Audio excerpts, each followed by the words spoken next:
O título da minha comunicação é A Redescoberta da Escrita Esotérica. E o que eu pretendo discutir aqui é um pouco no que consiste e qual a contribuição para a história das ideias dessa recuperação de Strauss, do ponto de vista epistemológico e metodológico, mas também as implicações teóricas e filosóficas que essa redescoberta ela carrega consigo. Para tanto, eu pretendo considerar aqui um pouco o contexto intelectual no qual a tese foi exposta, fazendo um breve cotejamento com as teses de cunho historicista que estavam em alta naquele contexto e que ainda hoje estão.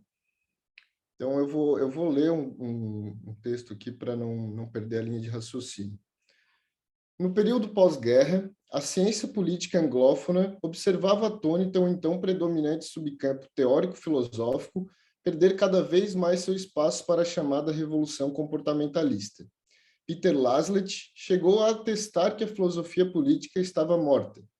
As investidas do positivismo, e principalmente de um tipo de historicismo não teleológico, que afirma categoricamente que as verdades do mundo social e político são válidas apenas contextual e nunca universalmente, levaram ao descrédito a tradição filosófica representada por autores notáveis como George Sabine e Arthur Lovejoy.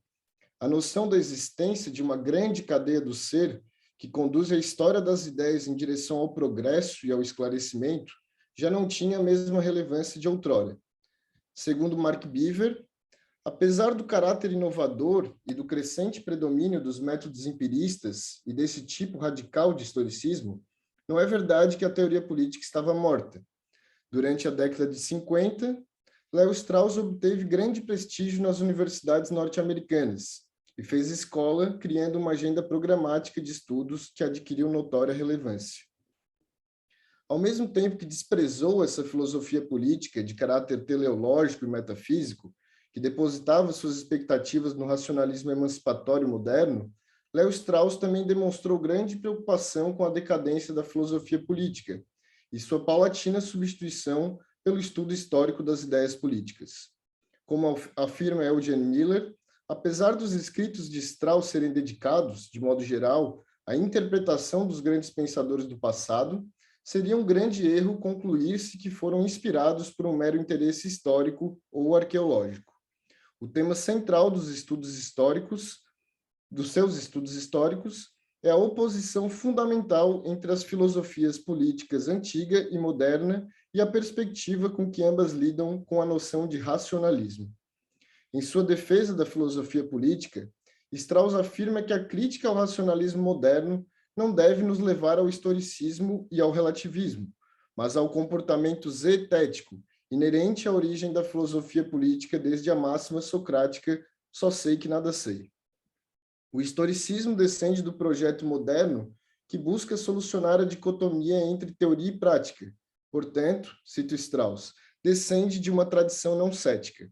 É preciso, então, advoga Strauss, que o historicista admita que sua convicção inicial é infundada e que sua pretensão de superar o pensamento moderno através da descoberta da história acaba por intensificar ainda mais o projeto moderno, pois a história adquire significado filosófico e assume posição contraditória ao rejeitar qualquer soluções para os problemas filosóficos como o pretenso universalismo.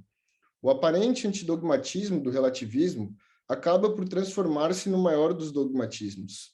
Ainda segundo Miller, a resposta de Strauss para o problema é numa ponta de que sabemos menos do que pretende o racionalismo moderno e na outra de que podemos saber mais do que pretende o historicismo radical. Ao analisar a filosofia da história proposta por Collingwood, autor seminal para as abordagens contextualistas contemporâneas, Strauss afirma que a defesa que o autor inglês faz da ideia de história vai muito além de uma mera justificativa de que o conhecimento histórico sobre aquilo que os homens fizeram ou pensaram no passado é possível e necessário. Segundo Strauss, a prescrição do historiador britânico é de que este conhecimento histórico deve tomar o lugar do conhecimento filosófico. Frontalmente contrário à interpretação de Strauss, Collingwood não vê aspectos céticos ou zetéticos na tradição clássica e advoga que devemos abandonar o substancialismo clássico, uma espécie de vício herdado dos filósofos antigos em negar a força da contingência, ou seja, da história, e acreditar na capacidade humana de adquirir o conhecimento último e absoluto sobre todas as coisas. Para Collingwood, toda a história é a história do pensamento. Cito Collingwood, né? E todo pensamento é filho do seu próprio contexto histórico.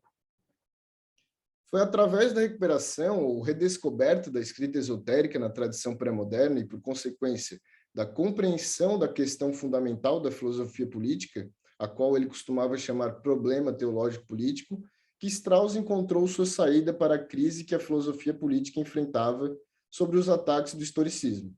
Ao ampliar seu contato com o pensamento judaico e islâmico da Idade Média, Strauss descobriu toda uma tradição de escritores esotéricos que remonta aos gregos e à origem da filosofia política.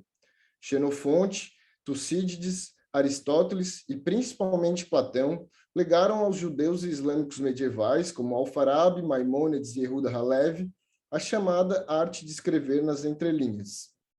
Isso ocorreu, pois, cito Strauss, a posição precária da filosofia no mundo islâmico judaico recordava, nesse aspecto, a posição que ela ocupara na Grécia Antiga. No mundo cristão, a filosofia foi assimilada pela doutrina religiosa, tornando-se parte integrante da formação oficial e, reduzido seu escopo, gozou de certo prestígio. Já no contexto islâmico e judeu, sua posição era muito mais frágil. Estas sociedades encaravam a filosofia com grande desconfiança, pois os filósofos eram vistos como descrentes num contexto em que a revelação divina possuía o status de lei suprema e incontestável.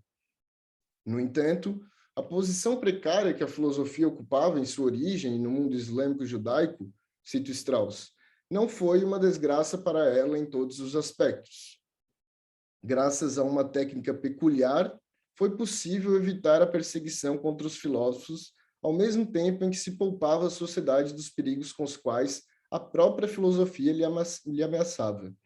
Para compreendermos o fenômeno da perseguição e a técnica literária que surge em decorrência dele, precisamos aprofundar nosso entendimento sobre o conflito inerente à relação da filosofia com a sociedade. Para que se mantenha coesa, toda comunidade política precisa garantir um conjunto de valores, hábitos e normas incontestáveis que proporcionem sua unidade. A autoridade que costuma fornecer este conjunto de preceitos surge da convenção. Consequentemente, o bom é identificado com o ancestral.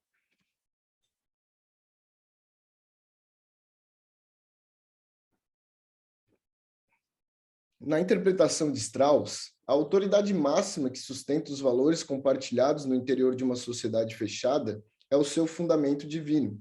A religião oficial proporciona unidade ao grupo de cidadãos ou súditos, constrange possíveis insurgências e limita os problemas que se manifestam a partir daquilo que, na modernidade, costumamos chamar de anomia ou niilismo. Os problemas surgem quando determinada sociedade passa a ter contato com outras culturas e seus membros adquirem a consciência de que, com efeito, existem uma variedade de fundamentos, valores e hábitos que são compartilhados no interior de diferentes sociedades.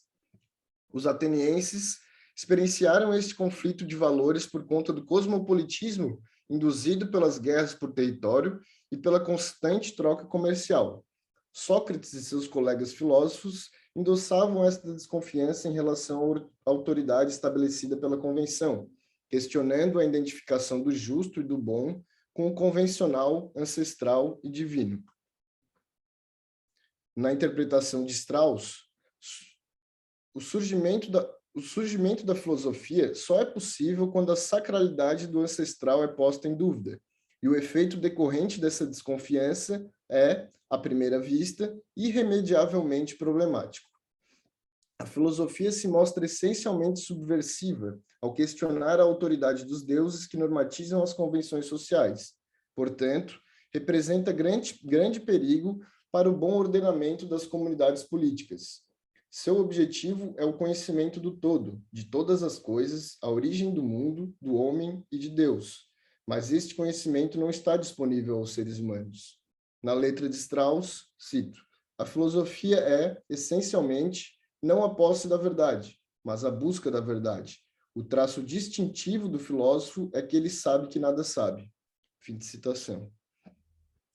O questionamento filosófico em relação aos problemas fundamentais e perenes põe em xeque as ilusórias certezas necessárias para responder estes mesmos problemas. Tais certezas guiam os homens no curso socialmente construído e fortemente estabelecido da vida político-cultural. Em outras palavras, são poucos os que estão dispostos e são capazes de suportar uma vida sem certezas ou ilusões. A vida ativa da polis grega, ou de qualquer outra sociedade, constrange quase que naturalmente a atividade contemplativa que se ocupa de questões abstratas, e com isso aponta alternativas teóricas supostamente descoladas da prática. O resultado é que a filosofia representa um ofício perigoso e corruptor para a sociedade, e, por consequência, sofre constante perseguição. O caso mais emblemático e original desse fenômeno é a condenação à morte sofrida por Sócrates. Para Strauss, com a morte de Sócrates, Platão se viu compelido à tarefa de preservar a filosofia, ou seja, garantir que o filósofo possa exercer o livre pensamento sem ser perseguido ou ostracizado. No contexto autoritário da polis grega, tal tarefa só obteria êxito caso estivesse restrita ao âmbito privado. Para o trato com as coisas públicas, se fazia necessária outra postura retórica. Platão e os filósofos clássicos e medievais que o sucederam, cito Strauss, acreditavam que o abismo que separa o sábio do vulgo era uma realidade fundamental da natureza humana, uma realidade que não poderia ser afetada por qualquer progresso na educação popular. A filosofia ou a ciência eram privilégios para poucos. Eles estavam convictos de que a filosofia como tal era questionada e também odiada pela maioria dos homens. Ainda que nada tivessem a temer por parte de qualquer grupo político, os que partiam desse pressuposto haviam concluído que a comunicação pública da verdade filosófica ou da verdade científica era impossível ou indesejável, e não apenas por ora, mas em todas as épocas. Fim de citação. A saída segura que Platão encontrou foi criar a academia e restringir os ensinamentos e francos diálogos filosóficos para um pequeno círculo de amigos e pupilos que compartilham, sobretudo, um estilo de vida, o eros filosófico, uma excêntrica mania e a paixão pela busca da verdade sobre todas as coisas, ainda que não se consiga tomar posse integral de sua essência. A comunicação das verdadeiras opiniões dos filósofos deveria, portanto, limitar-se à instrução oral, pois aquilo que foi escrito torna-se acessível para todos. Por questões políticas, Platão utilizou o esoterismo como a útil e prudente, cito Strauss, armadura em que a filosofia deveria se mostrar. O filósofo político, ao comunicar-se publicamente ou por escrito, precisava se adequar às opiniões da maioria não filosófica. Seus textos, portanto, são todos carregados de, cito Strauss, histórias verossímeis, mentiras nobres ou opiniões prováveis. Ele não se opunha à economia da verdade ou ao uso de mentiras justas e fraudes piedosas. Fim de citação. No entanto, ele não teria ilusões quanto a essas opiniões e, cito novamente, deixaria para seus leitores filosóficos a tarefa de deslindar a verdade de sua apresentação poética ou dialética. Fim de citação. Livrar-se dos perigos nos quais a filosofia e os filósofos se encontram é apenas a razão mais óbvia e bruta para explicar a necessidade de distinguir entre o diálogo teórico, esotérico com S, destinado aos iniciados na vida filosófica, e os ensinamentos esotéricos com X, destinados ao vulgo e à vida prática da polis.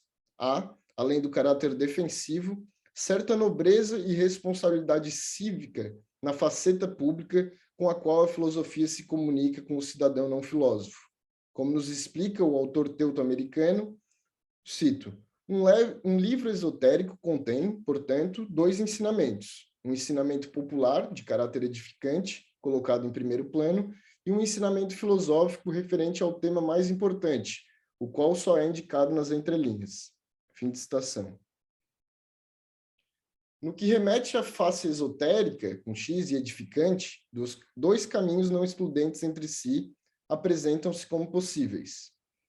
A conformação aparente e estratégica com as convenções estabelecidas pela sociedade e a introdução gradual de novos e belos mitos. O direito natural e a noção do melhor regime apresentam-se aqui como ideias centrais para lidar com o problema teológico-político. Nesse sentido, ao conceber a ideia de direito natural, o filósofo procura saída para o problema e, ao invocá-la, cita Strauss, nada mais faz do que reivindicar uma validade universal para os preconceitos do seu grupo. Na leitura de Strauss, cito novamente, Platão evitou o conflito com o vulgo e, assim, o destino de Sócrates. Como consequência, a revolucionária busca da outracidade deixou de ser necessária. Platão a trocou por uma forma de ação mais conservadora, a substituição gradual das opiniões aceitas pela verdade ou por uma aproximação da verdade. Fim de citação.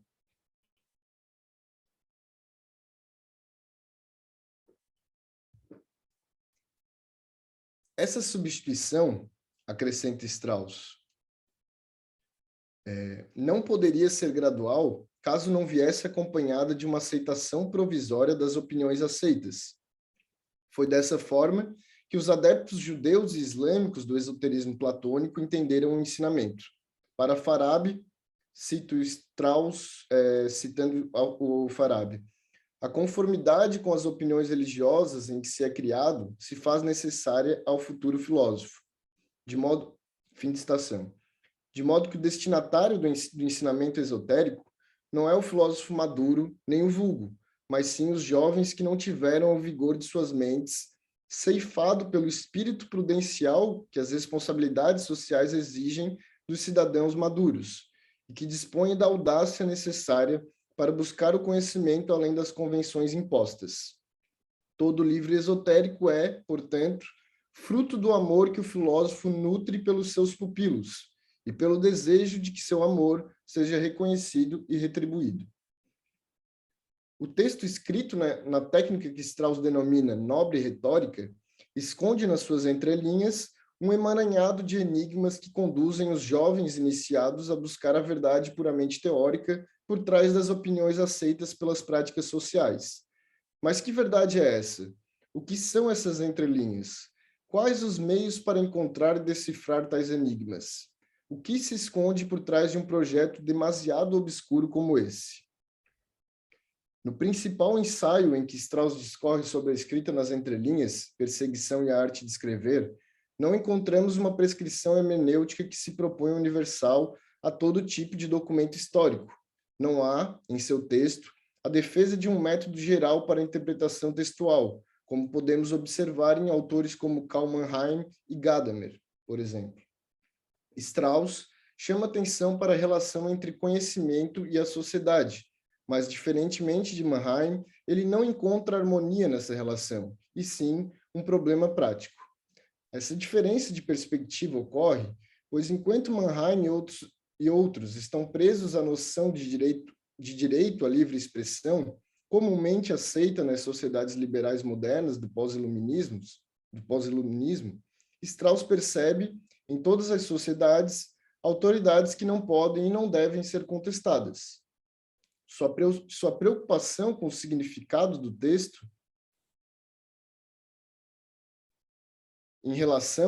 sua preocupação com o significado do texto em relação ao contexto histórico no qual ele foi escrito está subordinada à compreensão do significado filosófico e transhistórico da obra, ao qual ele atribui um caráter perigoso. A sociologia do conhecimento e as inúmeras vertentes do historicismo teriam cometido um erro hermenêutico que as impossibilitou de enxergar as evidências do esoterismo na tradição filosófica, pois ignoraram, cito Strauss, a possibilidade de todos os filósofos formarem uma classe por si só, ou de que aquilo que une os filósofos a um grupo particular de... Desculpem, cito novamente. A possibilidade de todos os filósofos formarem uma classe por si só, ou de que aquilo que une todos os filósofos genuínos ser mais importante do que o que une determinado filósofo a um grupo particular de não filósofos. Com essa postura crítica, Strauss exorta os estudiosos a considerar certos fenômenos oriundos dessa relação problemática entre conhecimento e sociedade, e assim os convida à necessária tarefa de elaboração de uma sociologia da filosofia. No entanto, como nos adverte Hugo Araújo Prado, Perseguição e a Arte de Escrever não deve ser lido como um texto que fornece a chave da inteligibilidade de todo o método de Strauss, pressuposto tomado como fato, implícita ou explicitamente, pela maior parte de seus críticos, mas como um valioso ponto de partida. Embora dedique poucas páginas às prescrições metodológicas para encontrar pistas e desvendar significados ocultos nas entrelinhas do texto filosófico, Strauss chama atenção para alguns procedimentos hermenêuticos capazes de guiar o historiador na busca pela compreensão dos textos que compõem a tradição filosófica. Primeiramente, sugere que o tema mais importante e, consequentemente, mais perigoso deve ser exposto apenas por intermédio de uma breve indicação. O filósofo esotérico camufla suas verdades cercando-as por mentiras nobres e fraudes piedosas, de caráter edificante, ou disposições longas e enfadonhas, cheias de termos técnicos e detalhes insignificantes. Uma segunda maneira de expor a visão heterodoxa do autor sem sofrer os perigos da perseguição, ao mesmo tempo que as explicita de forma clara, é colocando-a na boca de personagens desacreditados pelo senso comum. Segundo Strauss, cito, há boas razões para encontrarmos nos maiores exemplos literários do passado uma grande quantidade de diabos, loucos, pedintes, sofistas, bêbados, epicuristas e bufões interessantes. Com isso, o autor esotérico evita associar-se explicitamente às opiniões de seus personagens com as suas próprias ideias, guardando a possibilidade dessa associação apenas aos leitores atentos que são capturados pelo eros filosófico e que conseguem ler nas entrelinhas o verdadeiro ensinamento. O uso feito por Platão de uma personagem como Trasímaco é, na interpretação de Strauss, um exemplo dessa técnica. Uma terceira forma de se proteger, vem através da imunidade do comentador. Por vezes, o autor transmite suas opiniões ao interpretar um filósofo anterior, silenciando ideias que não contribuem para o seu próprio argumento e acrescentando sutilmente novas ideias ao raciocínio do autor interpretado. Para Strauss, é isso que fazem Alfarabi, ao interpretar Platão, e Maquiavel, ao comentar os livros de Tito Livio. As contradições aparentes no interior de uma mesma obra, ou de diferentes obras, e os erros flagrantes que não condizem com a precisão do filósofo genuíno, também se apresentam como indicativos da escrita esotérica. Segundo Strauss, caso o texto em questão tenha sido escrito em um contexto no qual a visão ortodoxa era reforçada por leis ou pelos costumes, e o escritor contradiz brevemente em uma passagem toda essa visão ortodoxa que no restante do seu texto é apresentada como verdadeira, cito Strauss, é sensato supor que tais deslizes sejam intencionais.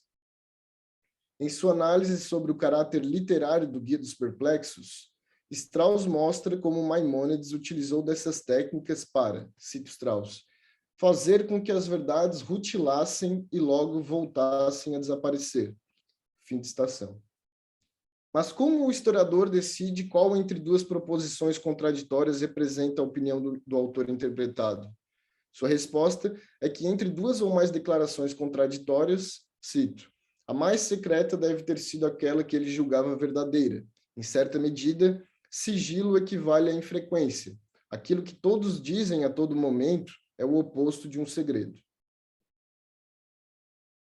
A partir de seu comentário sobre o esoterismo de Maimônides, podemos extrair diversas outras chaves de leitura, tais como o título dos capítulos e as possíveis conexões entre eles, as palavras ambíguas que ocultam significados precisos, como quase, talvez e aparentemente, os significados secretos por trás das palavras que iniciam cada capítulo, a omissão ou silêncio sobre assuntos que somente os leitores atentos sentiriam falta, as repetições constantes dos mesmos argumentos, adicionadas de pequenos acréscimos que gradualmente se contradizem, A importante diferenciação entre os enunciados feitos na primeira pessoa do plural e aqueles que se referem às suas próprias intenções. E ainda segundo as indicações de Strauss, as referências citadas, as notas de rodapé e a contagem das seções, a fim de encontrar o centro dos argumentos, também constituem caminhos para a leitura nas entrelinhas. Tendo em mente as indicações textualistas expostas acima, autores como Quentin Skinner, John Pocock e John Gunnell acusam Strauss de propor um método arbitrário, que pretensiosamente se coloca além do debate e da falsificação. No entanto, nos parece que Strauss defende sua abordagem apenas como um tipo de disposição ou perspectiva despida de preconceitos historicistas e atenta ao que ele considera uma nobre e peculiar retórica compartilhada pela classe de filósofos pré-iluministas.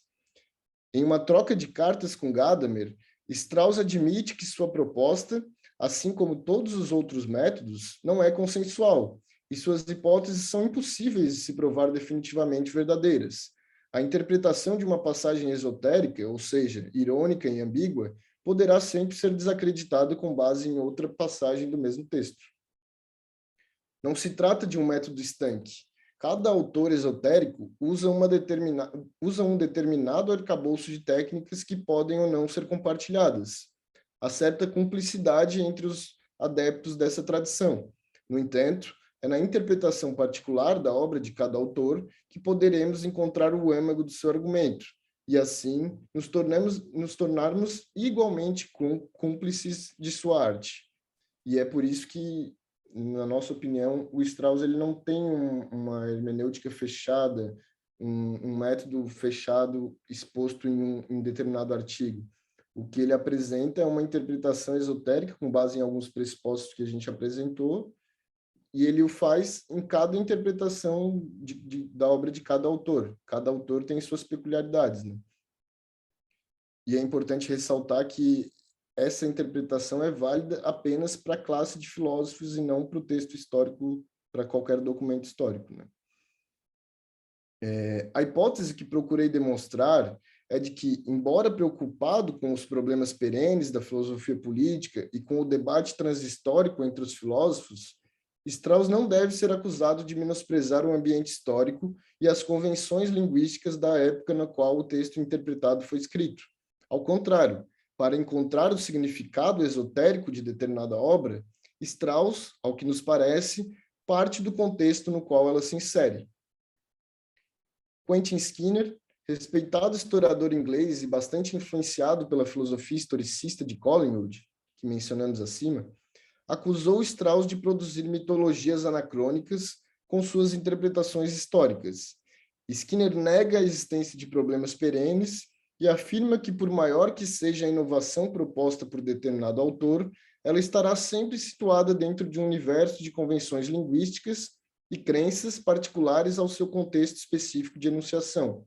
Para Skinner, cito, em vez de nos preocuparmos com as lições da história das ideias, faríamos melhor em aprender a pensar por nós mesmos.